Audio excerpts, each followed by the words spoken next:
Welcome to SVG-TV News for Wednesday, June 3rd, 2015. I'm Lafern Fraser with the details. Prime Minister Dr. Ralph Gonsalves says he is not in support of opposition leader Arnim Eustace's proposal for the issuance of Vincentian honorary citizenship to all Garifuna people regardless of their place of birth. Speaking to members of the media yesterday, Dr. Gonsalves says he will like to know exactly what the status of honorary citizenship involves. He explains that the only thing that provides for honorary citizenship here is the law that was passed in 1996 for what is known as economic citizenship, which his government brought an end to in 2001. Honorary citizenship which was proposed gave an honorary citizen a passport. You have a right to permanent residence. Would you also have a right to work? Do you have a right to work? I want the people in East Kingston to hear this. When you give them honorary citizenship, our Garifuna brothers and sisters, are they coming out from Belize, from Nicaragua, from Honduras, from Guatemala? They're coming out from those countries for jobs in St. Vincent. They're coming for your houses. I want to know what this involves.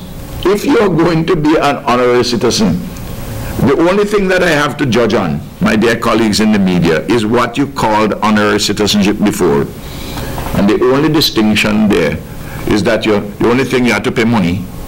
Prime Minister Gonsalves says it is extremely important for the country to know how exactly the opposition intends to go about determining who is a Garifuna, whether it is through DNA testing, and what the honorary citizenship status entails. There's a piece of paper saying, I declare you to be an honorary citizen. You're giving them a passport.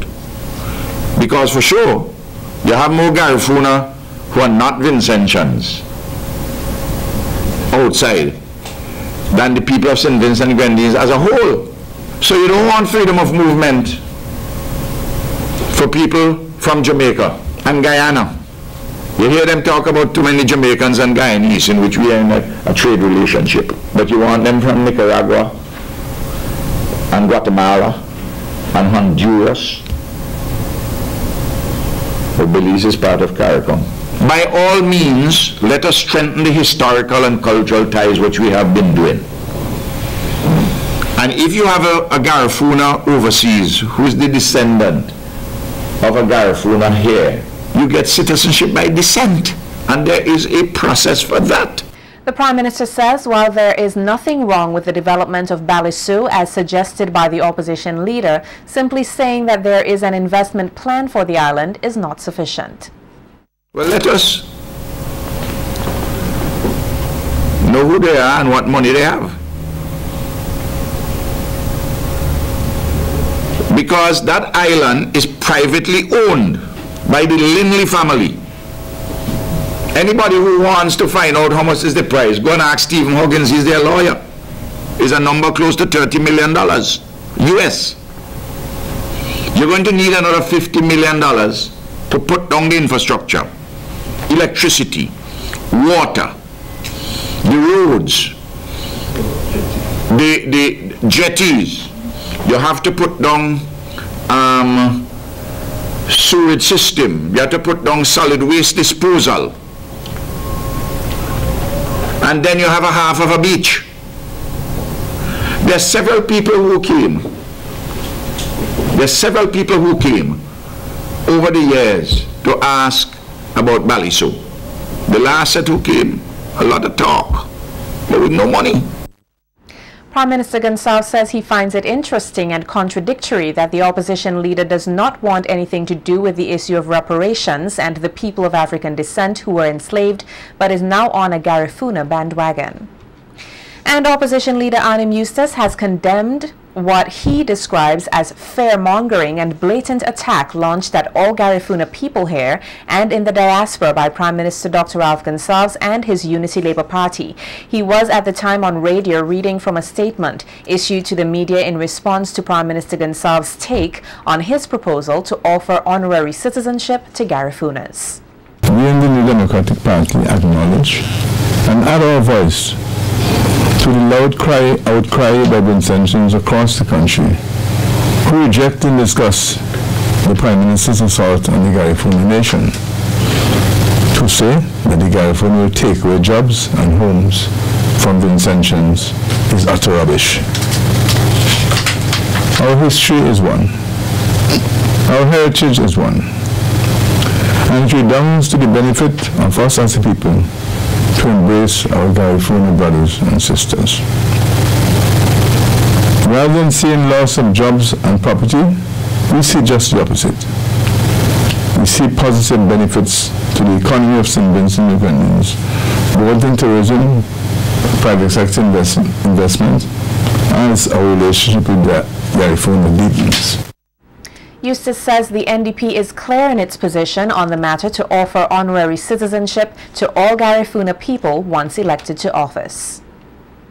Let me reiterate, the NDP will work along with the Garifuna to inculcate in our national cultural, education and Vincentian product aspects of Garifuna culture, including the history and language, which reconnects them to us, with us as a nation.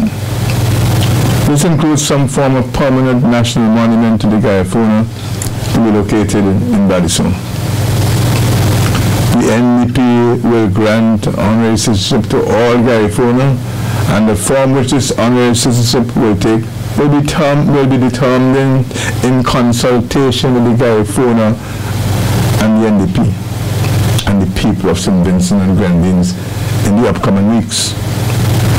The process will require constant consultation, and we are committed to that process. The opposition leader says he deems the Prime Minister's utterances that the Garifuna will take jobs from locals rubbish and nonsense. Eustace says this country has an opportunity to correct an historic wrong by embracing the Garifuna people, and questioned where the jobs are, which the Prime Minister says the Garifunas were going to take. The Garifuna are not paupers. They are a very successful nation in exile and do well wherever they are. They can contribute more than significantly to our economy. We're talking about 700 people in this country, 700,000 people in our country where we have just over 100,000. The scale, that's the scale.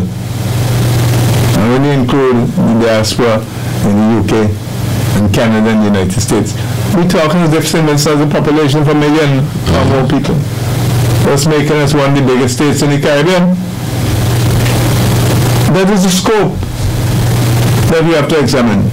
So that nonsense, that utter rubbish from Gonsalves that he's talking about, really shows a desperate man.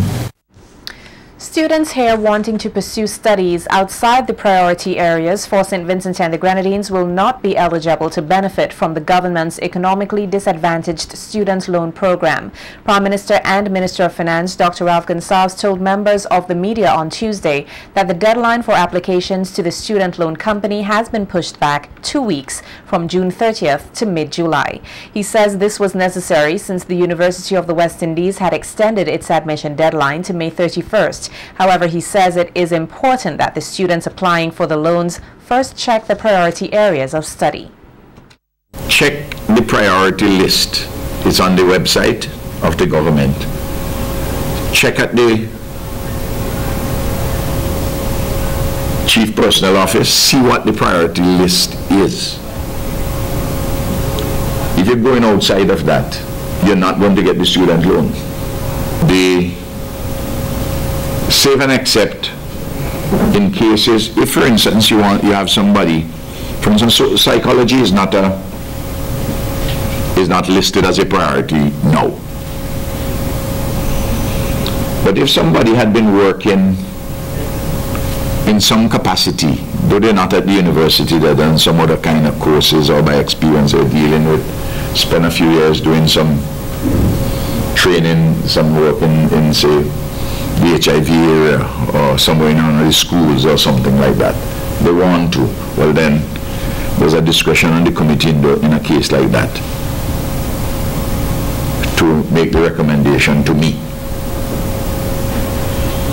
to do the approval, because I have to sign as guarantor. Additionally, Dr. Gonsalves explains that the student loan company will not be lending money to students to carry out preliminary year studies. So you have to have your A-levels to get direct entry, or in the case of an associate degree where you're getting direct entry with it. So that's the first thing. Because we're spending all this money, we're spending $13 million out at the community college. I can't be spending that and then having to go and pay for you for an extra year to go to Barbados or wherever else to do a preliminary year. No, you do it here.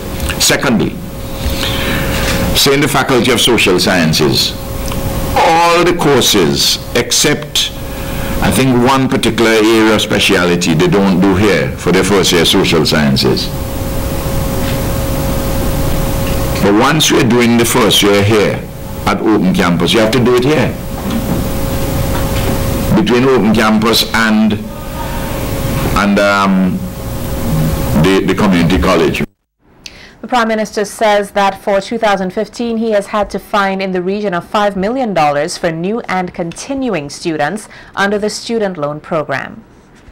The Electoral Office is urging eligible voters to get registered or update their registration status soonest. A media release from the department says a voters list to be published in July this year will only contain the names of those persons who were registered or who last updated their voter registration between June 1st, 2005 and the date on which the voters list is published. This comes on the heels of the recent adoption in Parliament of the Representation of the People Amendment Act No. 8 of 2015, which has been gazetted and gave the Supervisor of Elections the legal support to reduce the size of the current voters list. The department said the names of all those persons whose names are to be removed from the voters list will be published in the Gazette, the 3 local newspapers, and via electronic means. The release further stated that the Governor General will issue an order to signal the start of the process, and those individuals who will be affected by this amendment will have 30 days in which to update their registration and or to refute the claim by the Supervisor of Elections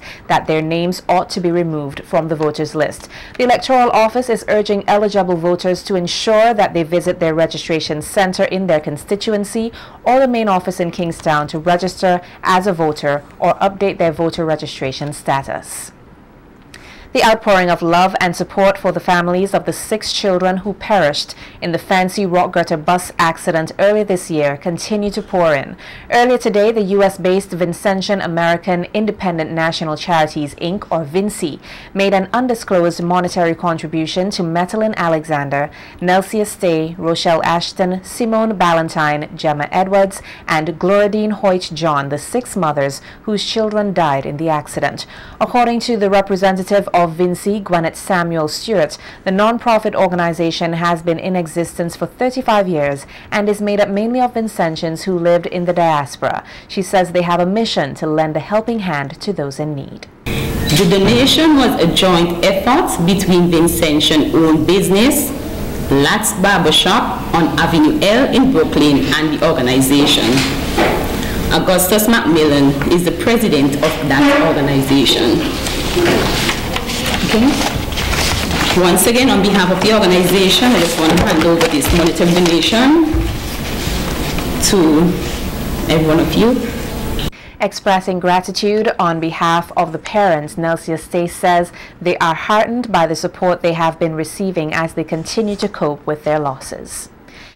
On behalf of us parents, we'd like to say a sincere thank you for this donation from Augustus Macmillan VINCI Association, because we wasn't expecting anything, and we promise that we'll put it to good use. And thanks for the show of sympathy with us. And I'd like to again say thank you from the bottom of our hearts.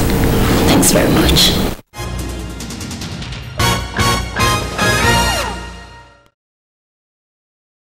The finals of the 2015 National Rotary Club Secondary Schools Nutrition Quiz Competition is slated for tomorrow, Thursday, June 4th.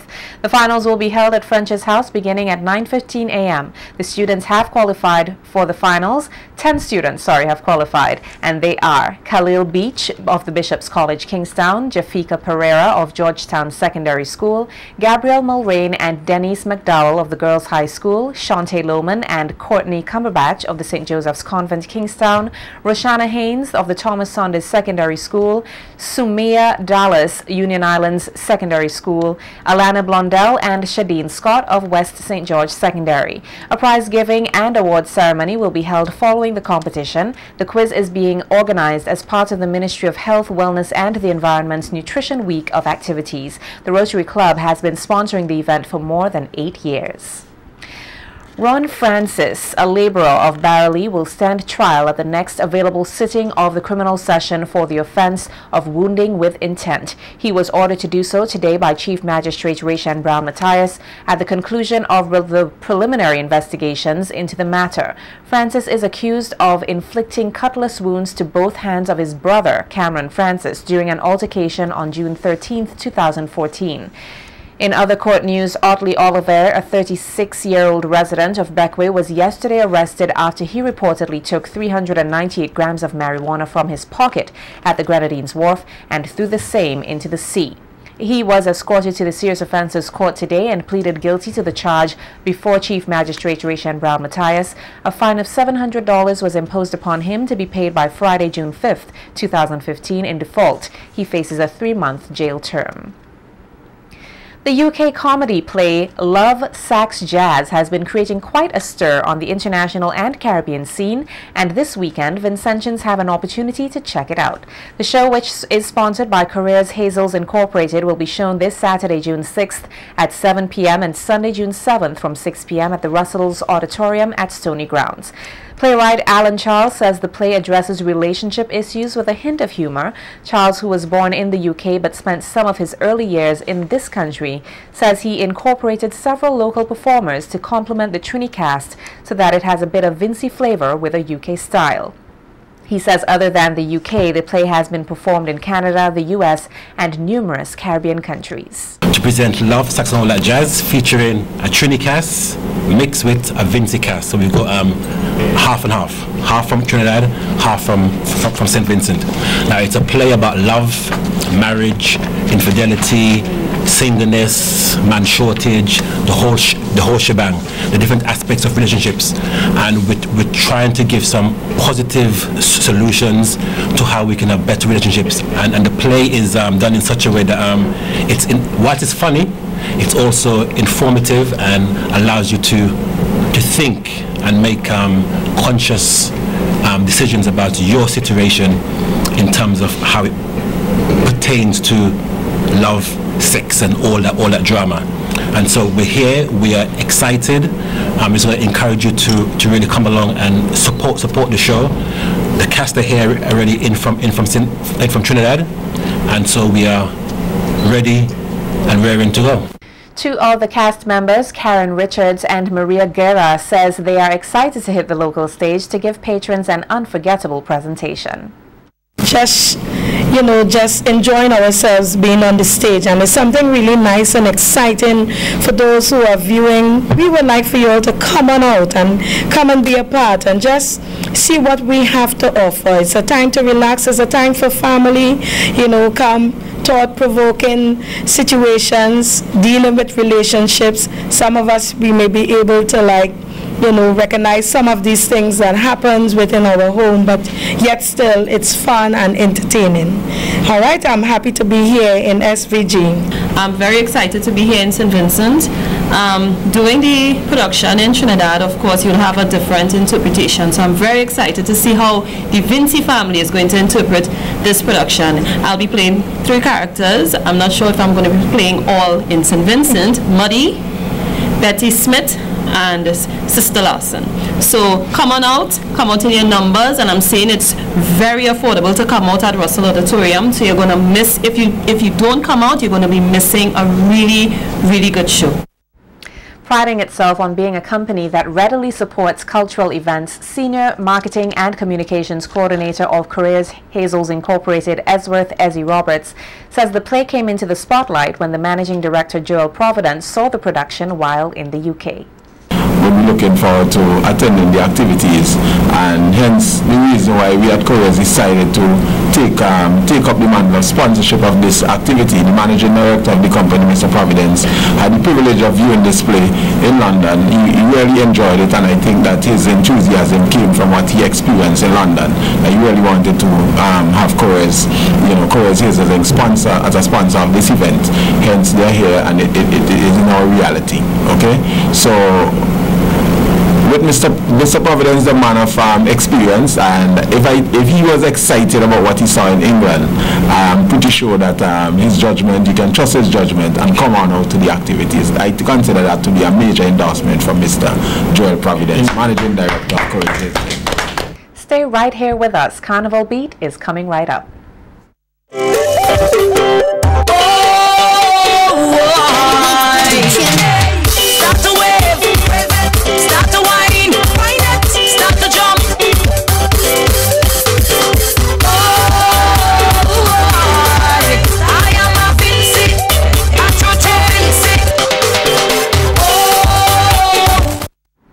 Plans are being finalized for the staging of the first ever Miss Leeward beauty pageant to be held this Friday night at the Petit Bodel Hard Court. The Miss Leeward pageant is a replacement of the Miss North Leeward pageant and will see representation from most of the communities on the leeward side of the island. The 6 contestants vying for the title of Miss Leeward 2015 are Miss Chateaubelair Zishane Adams, Miss Cattell's Camille Myers, Miss Leyu Lanesha John, Miss Fitzhugh's Melanie Woods, Miss Barreley Brianne Gloucester, and Miss Rose Hall Felicia Ashton. Speaking to SVG-TV earlier today, the contestants spoke about their preparations for the show. Missing was Miss Chateaubelair Zishane Adams.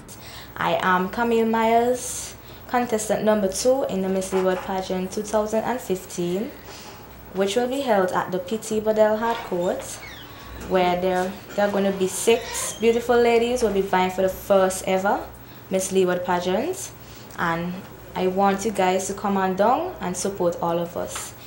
I can assure you it's going to be a night full of a full package of brilliance, creativity, and talent. Don't miss it. I'll be representing Lay in the Miss Leeward pageant. I attend the St. Vincent Girls High School. I'm a fifth former. I love interacting with friends, but my main hobby is to play netball. No stranger to pageantry. So preparations for me, learning the routine was the main thing, but everything else is going smooth. As 6 beauties vie for the first ever held Miss Leeward 2015, I can assure you, you can expect nothing but the best from Miss Lay. So make sure you're there. I should say preparation has been quite hectic. I've learned to manage time and also to be more disciplined and to interact with my fellow contestants. St. Vincent and the Grenadines, the place you will want to be is at the Petit Bodel Hard Court. As I promised you, a night so unique, a night so amazing that it and I, contestant number 4, will remain forever etched in your memories. See you there. I'm not new to this business. I also take part, entering other shows. I have lots of experience. I also love to model. And preparation is going quite good for me. You also expect nothing but beauty, talent, and creativity as we 6 beautiful young ladies offers you on the night at the show. I am currently a law student at the St. Vincent and the Grenadines Community College, Division of Arts, Sciences, and General Studies. In my spare time, I like sewing, making new things with any indigenous material I can find, and the career goal is to become a fashion designer and an entrepreneur. I invite everyone to come out, whether by texting, pass the message on posters, whatever you have to do. Come out on June 5th and see 6 beautiful young ladies from South, Central, and North Leeward as we display creativity, talent, intelligence, and total splendor that the Leeward side of this island has to offer.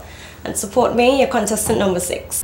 According to the pageant's coordinator, Romina Matthews, sponsorship this year has not been as forthcoming. However, they have done their best to pull off a great show on Friday night. The Miss Leeward 2015 pageant will be held on Friday the 5th of June at the Petit Bodel Hard Court. Starting time 9 p.m. Admission $15 will get you on the inside.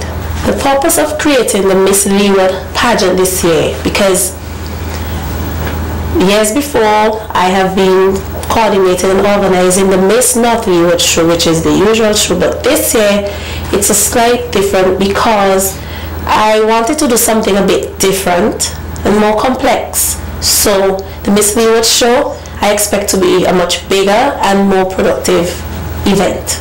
Matthews is appealing to all Vincentians to be a part of Leeward Carnival 2015, which she says will be an enjoyable one. On the night of the Miss Leeward 2015 pageant, there will be guest appearances by the District 10 dance group from Layu, Kev, Electric from Chateaubriand, Mad Skull, Royal, and many more. Don't miss it. Also, after the Queen is being crowned, there will be a street juve from the Petit Bordel Hardcourt to Fitzhugh and back to the Chateaubriand playing field in the morning. And in the afternoon, there will be an evening street jump up where there will be a t-shirt band by the Simple Songs family. Attending these events, the public can expect nothing but a violent-free, safe, and enjoyable North Leeward Carnival. And coordinator of Rural Carnivals, Esworth Ezzy Roberts, says Carnival revelers are in for a great weekend, not only in North Leeward, but also in East St. George. School, and this will be followed by Juve on Saturday morning and the street jump up on Saturday afternoon. Okay, St. George's will also be having some activities. They will be having a lime at Fountain Gap, okay, on Friday night, and they will be having the Juve on Saturday morning as well, followed by the street jump up in the afternoon. Saturday night, South Leeward will be having Soca Fest, where a number of soca artists will be performing. It's a competition, and the winner will be walking away with some cash, and this will be followed by the Juve on Sunday morning and the street jump up on Sunday afternoon. So we have a number of Rural Carnival activities taking place this week. Roberts took the opportunity to commend several entities who have been ensuring that rural carnivals run smoothly, including the police. Extend much thanks and appreciation to the general public for the support that they have been receiving. We'd also like to thank the police for the strong presence at various Rural Carnival activities, and we had some incident in the Central Leeward Carnival activities, and due to the strong presence of the police, they were able to apprehend the individuals involved, and the activities were allowed to continue. This activity I'm speaking about, this event, was at the Juve, and then they allowed the street jump up to take place in the afternoon because they had already apprehended the individuals. So we want to thank the police for their strong presence in the Rural Carnival activities, and also want to thank the sponsors for the contributions made, be it great or small. The contributions of these sponsors really go a long way in ensuring that Rural Carnival activities in St. Vincent and the Grenadines are successful.